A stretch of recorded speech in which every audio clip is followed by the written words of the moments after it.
Good afternoon, guys. I gave it some time to run and it hasn't yet, so I'm just going to make a plan so you know what to expect and what we've done so far. So we're just hovering around this resistance right here, and I expect to pop it. Generally what you want to do in this situation is you trim up into the breakout candle, up through here, trim, go small into your, remember up here is the, these are the targets actually that I laid out for you. And those will be in the plan, but the goal here is to trim up into it, because what you really want to do is convert this resistance to a support to hit a trend leg. The only thing that makes us wrong is the same thing I said before. We have to lose our higher low. Our higher low is the higher low off of the target from last Friday. So converting old resistance to a new support keeps you structurally sound in the direction of trend. That's all you got to know. And that means that this entirety of the breakout zone, we are leaving behind Dunsville, as long as we hold our higher low. If we don't hold our higher low, that is a bearish setup called the false breakout, but I don't think that's going to be the case. Bitcoin, I stopped out last night around 73.3, just like I said I did. I started DCing back into the position around 72, 73 even, and the reason I did that is because we're at a knife catch support. I'm just extremely bullish on this structure, so what I'm doing is I'm firing a little bit at a time, and that way if we make it down here, I'll save a bullet, and if we reclaim, I'll save one too. But the goal here is that I get back in the direction of trend, and I don't know what they're waiting for, but I do know that sooner or later, as I keep saying, this ratio will find a higher low. Now, the reason I started DCing back in is this is very, very unlikely to be broken. That means that we should be looking at BTC longs. No matter how dreary it looks, that's what we should look for.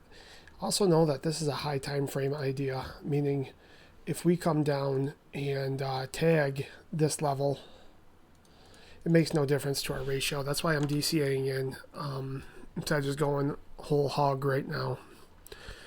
Another trade idea is we are selling RIOT into this move. Now, I expect it to go all the way up to around 40s, but I'm not holding it all the way to 40s because I think the strength is going to come out of RIOT and into Mara soon.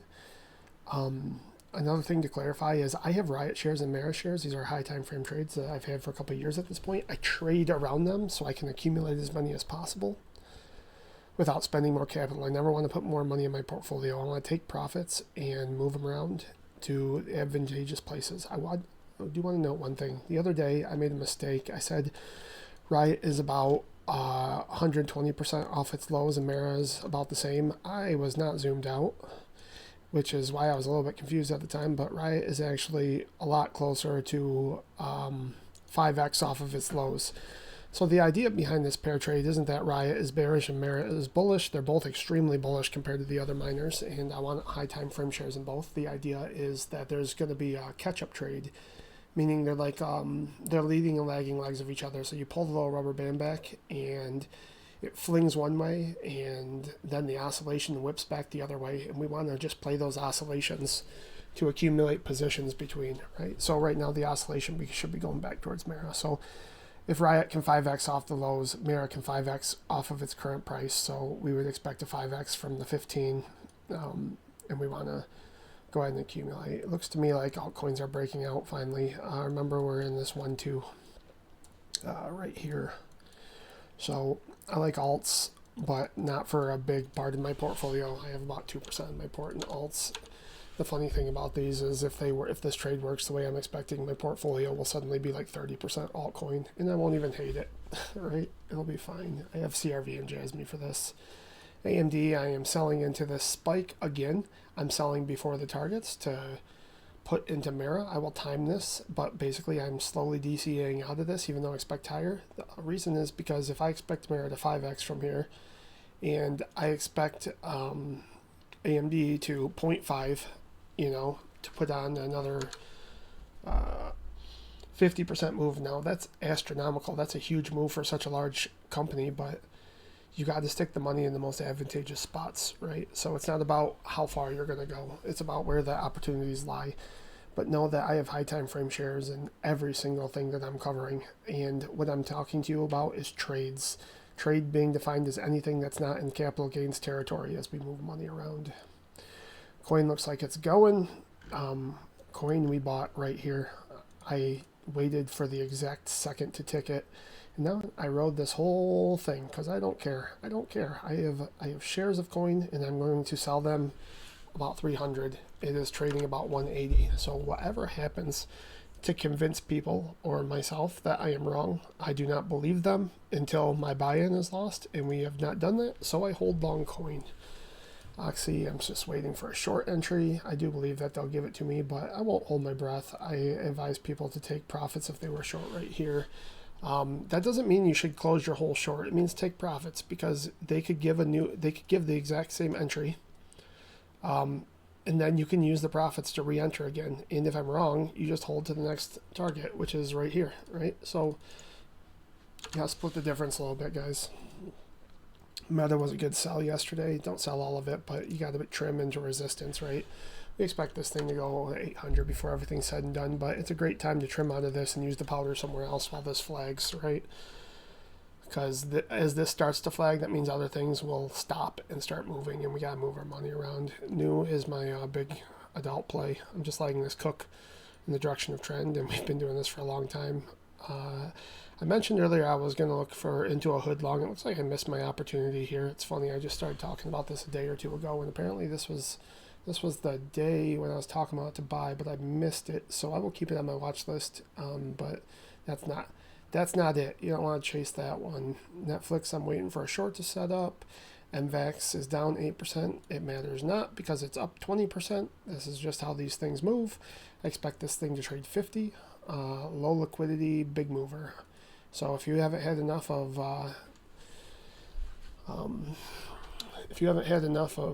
some of these high beta Mara and RIOT type stuff, don't play NVAX because I am putting myself in the situation of holding things that are very volatile. I can handle that because I'm not highly leveraged. Make sure if you want to follow me, you can as well. NVIDIA is pushing up. I believe the entirety of this rally is going to keep pushing until NVIDIA gets where it's going. So we got time on that one. All right, the health of our thesis. I want to clarify something, guys. I wrote some outlandish crap online this morning, and I said I think SPX can go to 13,000 this year. I want to say a couple things about that real quick because there's a difference between posting garbage online and talking to you guys. I made the same exact claim in the correction back here around 3,500 that we would be at 7,000, and outside of this correction right here, which was a correction, we got there. I believe that we are in a third wave, not a fifth wave, a third wave of a massive blow off the top. You can take it all the way back to the Great Depression. You can see this 1, 2, a big long 3, and then I believe that we're going to have a big violent spike to about 13, a pullback, and then a ridiculously strong fifth wave higher. That will mark the top of the markets. This is my working idea. This is not based on hopium. This is based on logarithmic extensions, okay? I don't do anything based on hopium. I know that sometimes things sound crazy, but that's always bore out in logic. But the last thing I will say about doing these kind of things with you guys is I don't guess, right? If something breaks down, I'm not going to stay irrationally long. I understand the structures. If our structure fails, just like this on a low time frame, right? If we lose our breakout candle, I know that we're not ready to trend, right? So if we lose our high time frame uptrend, I know that the top's going to be in for a while.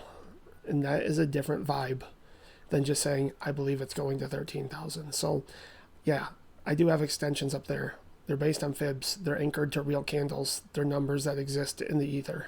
Doesn't mean we have to go there. It means I want to target that as long as we stay on trend and we don't break any high time frame structures. Know that a breaking of a high time frame structure is 1,000 point plus sell-off. It's not like these 20, 30 point intraday corrections. This is a completely different vibe too, right?